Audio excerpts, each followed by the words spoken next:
Bom dia! Hoje estamos aqui para mais uma aula de Geografia e nessa aula nós iremos fazer a correção das atividades anteriores. Gostaria que vocês colocassem a data de hoje e escrevessem correção, tá?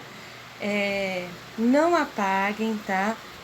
As respostas que vocês colocaram lá na atividade para a gente poder, quando voltarmos, analisarmos as questões, ok?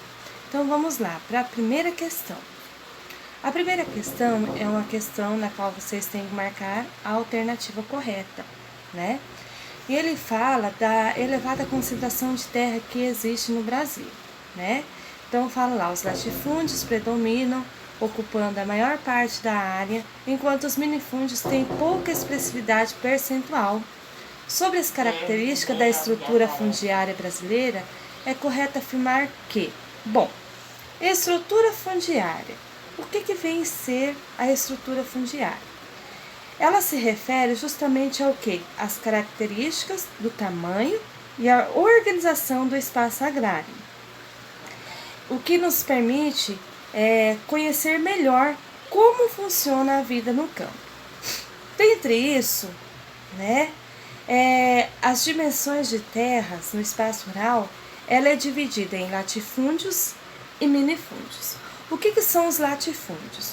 Os latifúndios são grandes propriedades de terras, né, privadas, e neste local a agropecuária ela segue um sistema moderno de produção, né, com uma grande quantidade de maquinários, com aparelhos tecnológicos, né, para que eles possam controlar e melhorar o processo produtivo, ok? Já os minifúndios, eles são o quê? Pequenas propriedades de terras, né, que é utilizada ali bastante ali para a produção familiar ou coletiva, tá? Envolve sempre mais as famílias que sempre viveram ali no campo, né? Ou seja, os movimentos agrários, o MST. Então, diante dessas características, né? Qual seria a alternativa correta? Nós temos lá, letra A. Nas grandes concentrações fundiárias, geralmente existem grandes parcelas de terras ociosas. Será que existem? Letra B. Os pequenos produtores não têm problemas de endividamento no campo em virtude das linhas de crédito oferecidas pelo governo federal? Será que os pequenos produtores eles não têm esse endividamento? Letra C. A mecanização das lavouras nas grandes propriedades tem contribuído para a fixação do homem no campo? Será que a mecanização ela fixou o homem ali no campo? Letra D. No Brasil, as maiores áreas de tensão e conflitos por disputa de terras estão localizadas na região sul? Será que é só na região sul que os conflitos por disputa de terras estão localizados só ali naquela região?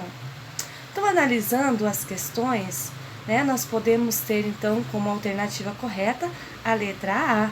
Né? Nas grandes concentrações fundiárias, geralmente, existe grande parcelas de terras ociosas. Ok? Número 2. A luta pela terra no Brasil é marcada por diversos aspectos que chamam a atenção. Entre os aspectos positivos, destaca-se a perseverança dos movimentos do campesinato e, entre os aspectos negativos, a violência que manchou de sangue essa história. Os movimentos pela reforma agrária articulam-se por todo o território nacional, principalmente entre 1985 e 1996, e conseguiram de maneira expressiva a inserção desse tema na discussão pelo acesso à terra. Logo abaixo a gente tem um mapa, né, que ele mostra essa distribuição dos conflitos agrários em todas as regiões do Brasil nesse período e o número de mortes ocorridas nessas lutas. Ok. Então, com base nas informações do mapa acerca dos conflitos pela posse de terra no Brasil, qual foi a região que mais teve ali, conflitos, mortes. Então tá. Nós temos ali a letra A, conhecida historicamente como das missões de jurídica de maior violência. A letra B, do Pico do Papagaio, apresenta os números mais expressivos. Letra C, conhecida como Oeste Baiano, tem o maior número de mortes. Letra D, no norte do Mato Grosso, área de expansão da agricultura mecanizada, é a mais violenta do país. Letra E, da zona da Mata Mineira, teve o maior registro de mortes. Ok.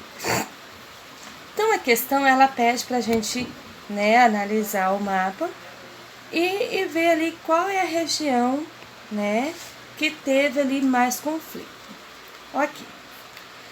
Então a região no qual os conflitos pela posse de terra são mais intensos é a do Papagaio. Por quê? A região do Bico do Papagaio, ela está nas 3 divisas, que é entre o estado de Tocantins, Maranhão e Pará. Qual é o resultado desses conflitos, dessas disputas? Então, o resultado dessas disputas está entre os proprietários de terras, os poceiros, os grileiros, os indígenas e os sem terras. Então, é uma região que existe bastante, concentração de terra e bastante indígenas, e ali vai se englobando todos. Esse último, os sem terras, eles são articulados com os movimentos sociais, com o intuito de conseguir a reforma agrária nessa região. Então, muitas pessoas elas acabam o quê? Sendo assassinadas, por existir esse interesse político e também econômico na manutenção dos latifúndios. A gente sabe que os movimentos sem terras, eles são movimentos articulados, eles são ali uns tipos de pessoas que eles vão lutar pela terra, mas não vão ficar ali quietinhos, na sua barraquinha, na beira da estrada, Eles vão ir na luta, vai brigar com os grandes fazendeiros, e por isso que vem acontecendo as mortes. Então, essa região é a região que tem mais esses conflitos, que tem mais morte, ok?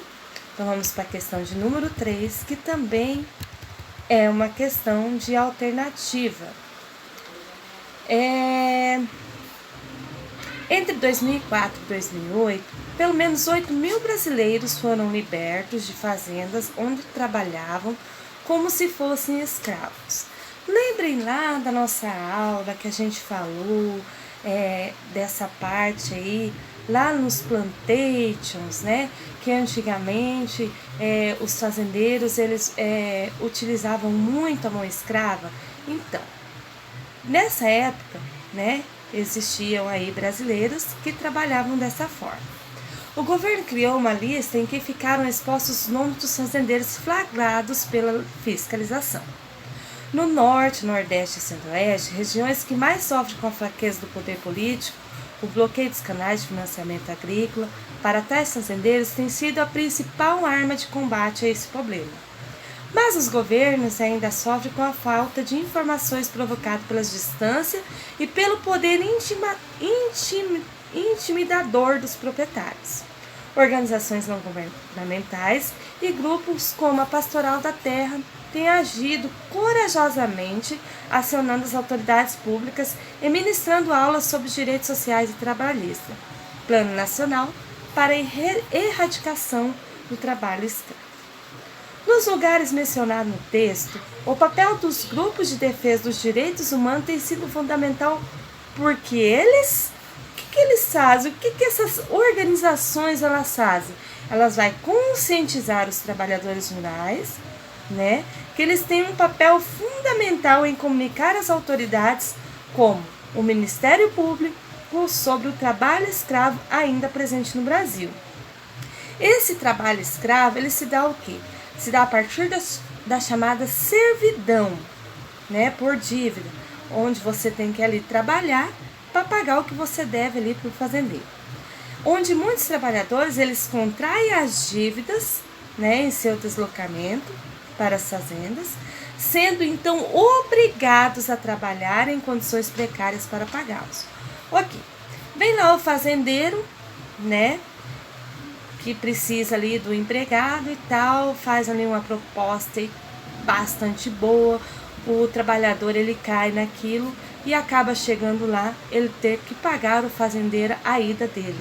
Então acaba ali trabalhando de graça em condições precárias. Então a alternativa que mais coincide com essa questão é a letra D, ok? Encaminham denúncias ao Ministério Público e promove ações de conscientização dos trabalhadores, ok? Número 4. A número 4, ele vai dar ali um texto, né?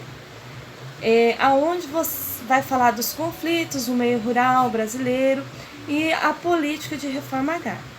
Dentre esse texto, o que nós temos que falar? Algumas causas dos conflitos no campo. O que causa esses conflitos no campo? A desigualdade de terra, a falta de terra para plantio e a luta pela reforma agrária. Ok? A letra B. Os significados e os objetivos da reforma agrária. Quais são os significados e objetivos dela? Bom, a reforma agrária, a gente sabe que é uma reorganização da estrutura fundiária que tem o objetivo de promover e proporcionar a redistribuição das propriedades rurais, né? Ou seja, né? Esse é o objetivo da reforma agrária, tá? E essa redistribuição das terras, né? É para fazer o quê? Para a realização de sua função social, ok? Letra C. O significado de estrutura fundiária. O que significa estrutura fundiária? É a forma de como se divide as terras em propriedades de acordo com o processo histórico da área analisada e também com as leis, né, das propriedades ditadas lá pelo Estado, ok? A número 5, para a gente finalizar. A número 5, ele pede 3 problemas ambientais que afetam o meio urbano e 3 problemas ambientais que afetam o meio rural. Bom, no meio urbano nós temos as enchentes, né, que ocorre devido ali à impermeabilização do solo, né, na maior parte é coberto por asfalto, por cimento, e com isso a água ela não consegue penetrar no solo, né, e acaba acumulando ali, fazendo com que aconteçam as enchentes. Depois a gente tem os lixos urbanos, que é devido ao aumento da população, o lixo ele acaba aumentando cada vez mais, e isso aí acaba se tornando um grande problema para o meio ambiente. Por quê? Porque muitas cidades elas não têm um tratamento adequado para os resíduos sólidos, né? E principalmente aqueles resíduos que são despejados nos lixão a céu aberto, em terrenos baldios, ou até mesmo queimados, né? Então isso aí acaba gerando um grande problema, porque esses resíduos eles vão acabar prejudicando o solo, a água e até mesmo o ar, tá? E depois a gente tem a poluição sonora. A poluição sonora ela acontece mais nos grandes centros urbanos, né? Devido ali à grande quantidade de automóveis, né? A construção civil, as fábricas, que acaba ali sendo os grandes responsáveis por essa poluição sonora, né? E com essa poluição sonora ela acaba gerando o quê? Distúrbios mentais, aumento de estresse e até mesmo problemas auditivos. Agora, os 3 problemas ambientais rurais. Nós temos o desmatamento, a erosão, a redução da biodiversidade e também o esgotamento de recursos hídricos, ok? Então, são problemas que a gente tem que ficar muito atento, que é problemas que vêm ocasionando aí e prejudicando o nosso meio ambiente. Um grande abraço para vocês e até a nossa próxima aula. Beijo!